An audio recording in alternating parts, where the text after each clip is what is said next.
about that? I'm not a prophet that hears other prophets and listens to the TV, but I was with the Lord at 5 o'clock this morning, and I heard him audibly say some things in my spirit. I first want to give God praise for being here today. We certainly are blessed and highly favored. I used to didn't like that statement, but it sounded a little stuck up. But you know what? We better start saying that. We're blessed and highly favored. I thank God for traveling mercies. Amen. Certainly, Prophetess Edward sends her love. We're actually doing shifts because the weekend is not long, so you know we just got to do what we can do. I want you to keep her before the Lord that she don't become weary in this season. I see there be a word today, don't be weary. Yeah. But the message I wanted to bring got shifted the minute I walked in here, because when I walked in, they was already praying for somebody at the door there. So I just sat down and I began to hear some things in my spirit, and certainly the Lord, I believe what the Lord is saying right now is for you. Want to bless everyone in their rightful places. So glad to see my sister. Where did she go? Oh, she better come back here and let me see her face. I ain't gonna mess with that thing. And my daughter, God bless you. Miss your smile, miss you guys. But the Lord is keeping you. Why y'all sitting way back? You need to sit up here in the front and push me in the spirit. Come on. Come on. Don't sit way back there. Come on. Come on, push me in the spirit. I believe God wants to speak to you in Jesus' name. Hallelujah.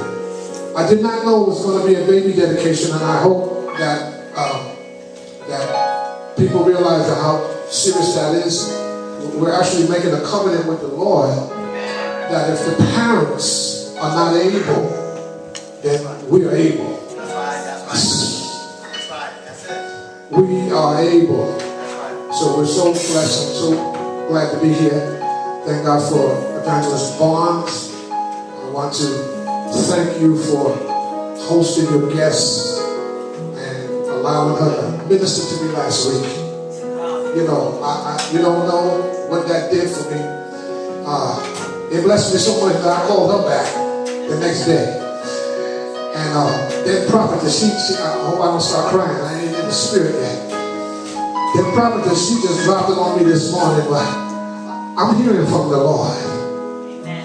And I'm so touched by the sensitivity of people's concerns that I'm encouraged. I'm a soldier. I may not complain. I might not tell you I'm hungry, but I'm a soldier. I love the Lord, period. In Jesus' name. And so I'm really blessed with that prophetic word that I received from Prophetess this morning. She was seeing well. I was hearing her when she starts flowing. She's really speaking to me because I can hear the temperature of the house. And so I said, well, we ain't gonna preach this. I put my message that might not be for this house. But hear this woman of God. The Lord wants to shut in. How about that? And so at the completion of the consecration, we're going to shut in, and I'm going to lead the shut in. I don't know where we're going to have it. We can have it in my basement. I don't care, but we're going to shut in with God. We're going to shut in with God. And we're going to stay in until He comes in. Come on, give Him a praise. Yeah, we may have to come to Brooklyn to get some folk to bring them to Jersey, but we're going to have a shot. Just bring your slippers so you can walk barefoot.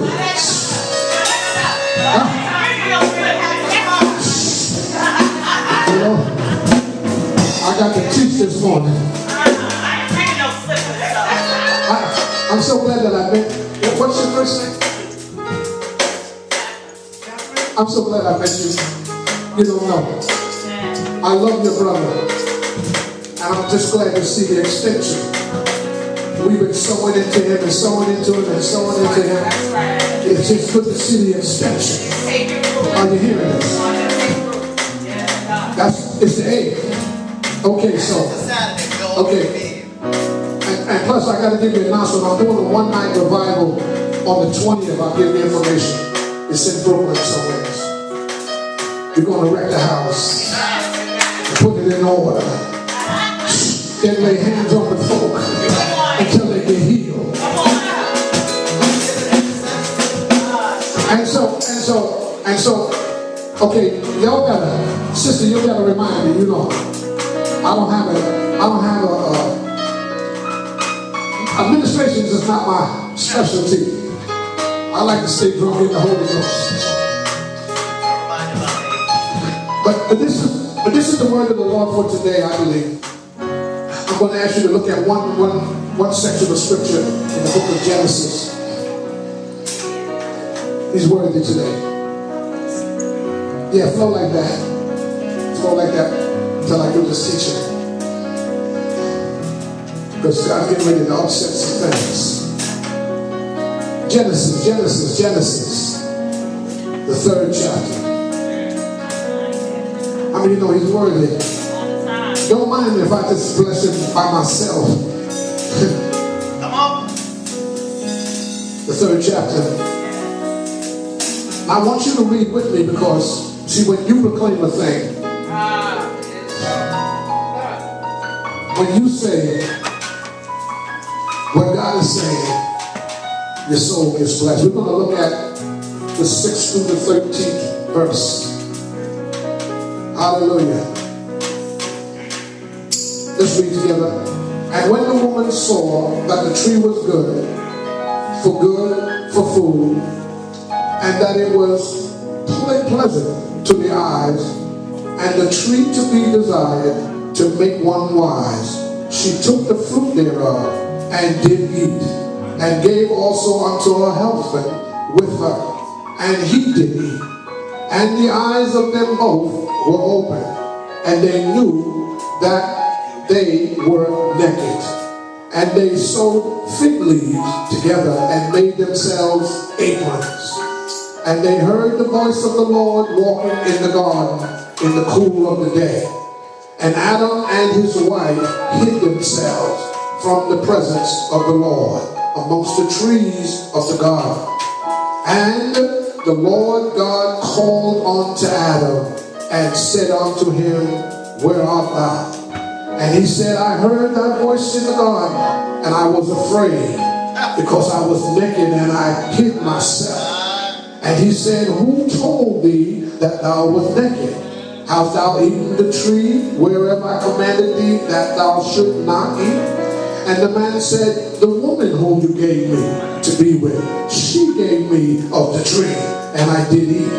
And the Lord God said unto the woman, What is this that thou hast done? And the woman said, The serpent beguiled me, and I did eat. I want you to look at somebody before you sit down and say, Where are you? Ask somebody else. Ask somebody else. Ask somebody else. Where are you? Where are you? Come on, we can give God praise for that word.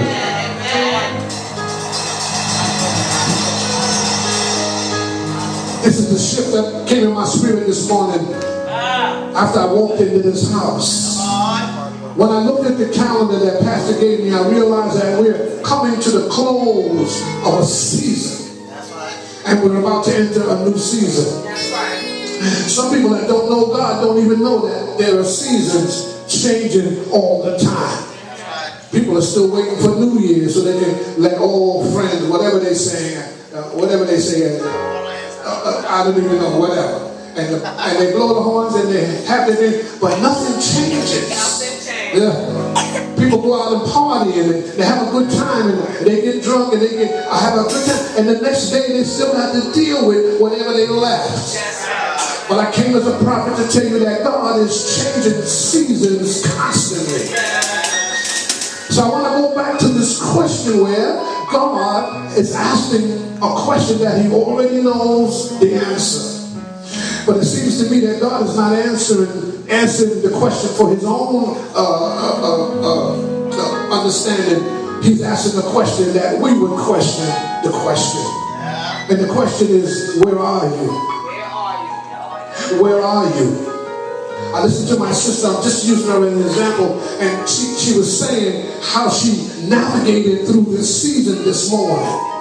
How she came from one time to another time, from one situation to another situation. But how many know that when God tells you on a destiny or a destiny, he gives you a passion for the destiny. And what I'm realizing is what happened is people lose their passion. When you lose your passion, then the job gets harder. Or the pastor said it gets misplaced. Sometimes you misplace it. Sometimes you misuse your passion.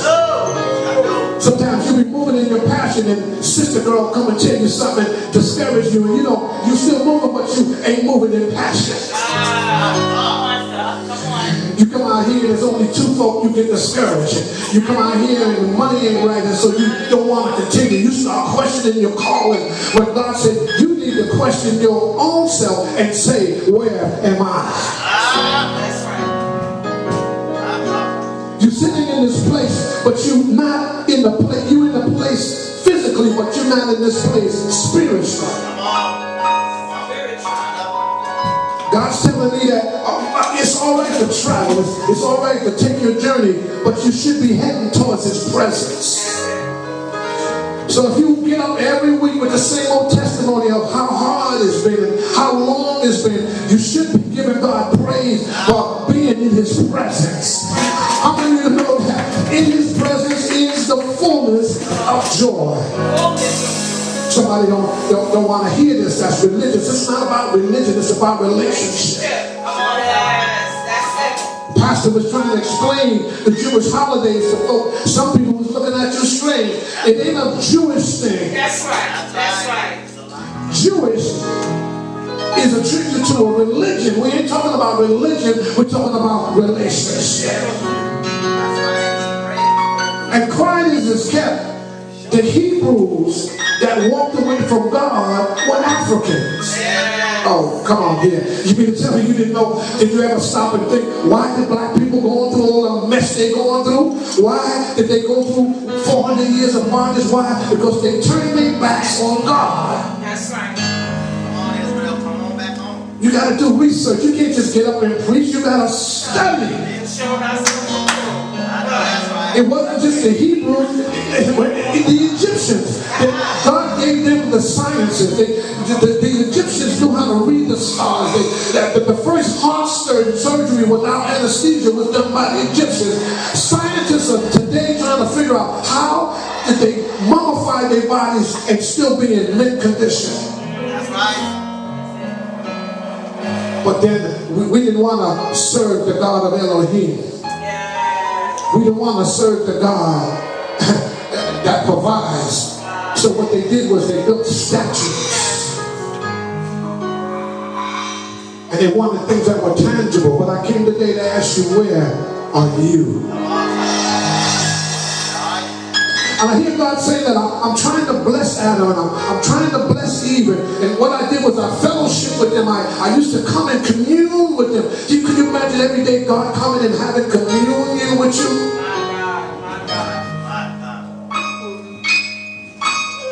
The Bible says in the cool of the day, because there was no night. There was no darkness. Because in his presence there is light. I'm hearing people in the church. I'm seeing. I was telling my sister, I went to this real fancy ordination last weekend. All I saw was ritualism. Jesus, come on. All right, and you know, this is supposed to be our folk. I mean, we're supposed to be. I'm Afrocentric. I'm not ashamed of it, but it just bothers me to sit in a situation where everybody look like Catholic folk. Okay.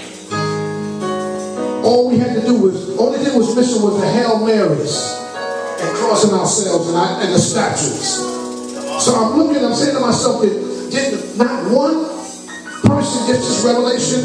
This is religion. This is not relationship. Come on. Okay, that's. You get that. You get that one tomorrow. I got it. You get that one tomorrow.